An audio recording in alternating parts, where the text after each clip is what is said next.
ಧರ್ಮತೀರ್ಥದಲ್ಲಿ ಮೀನು ಫ್ಯಾಕ್ಟರಿ ವಿರುದ್ಧ ನಾಗರಿಕರಿಂದ ಪ್ರತಿಭಟನೆ.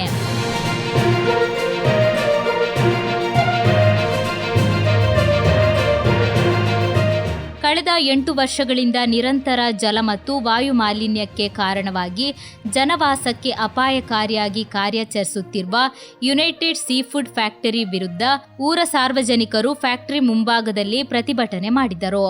ಫ್ಯಾಕ್ಟರಿಯ ಮಲಿನ ನೀರಿನ ದುಷ್ಪರಿಣಾಮ ಸ್ಥಳೀಯ ವಸತಿಗಳ ನಾಗರಿಕರ ಮೇಲೆ ಆಗುತ್ತಿದೆ.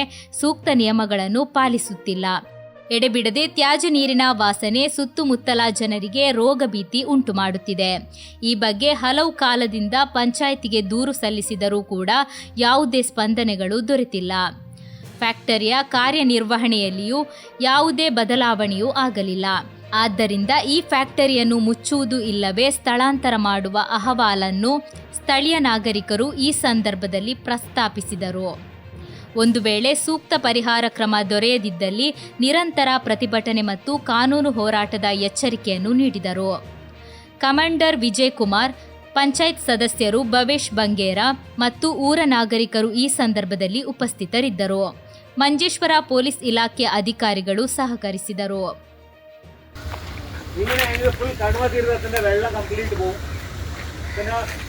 ರಾತ್ರಿ 2-3 ಮಣಿಕ್കൂರು ಕಂಪ್ಲೀಟ್ ಸ್ಮೆಲ್ ഊണ് കഴിക്കാൻ ആവാത്ത അങ്ങനത്തെ സ്മെല്ല്.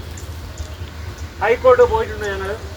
ഹൈക്കോർട്ടിൻ്റെ ജുഡീഷ്യൽ ഓർഡർ പ്രകാരം പെർമിഷൻ കൊടുത്തിട്ടില്ല. പക്ഷേ പഞ്ചായത്ത് 5 ട്രക്ക് വേണ്ട മെറ്റീരിയലിനെ ഇവർ പറയുന്നത് ബൈക്കമ്പാടി കൊണ്ടുപോകും, അവിടെ എക്സ്പോർട്ട് ചെയ്യുന്നു. ഞങ്ങൾ കേട്ടിട്ടുള്ളത് അതിനെ പ്രോൺസിൻ്റെ ഡൈ മാതിരി ആക്കിയിട്ട് അതിനെ പ്രോൺസ് ആയിട്ട് എക്സ്പോർട്ട്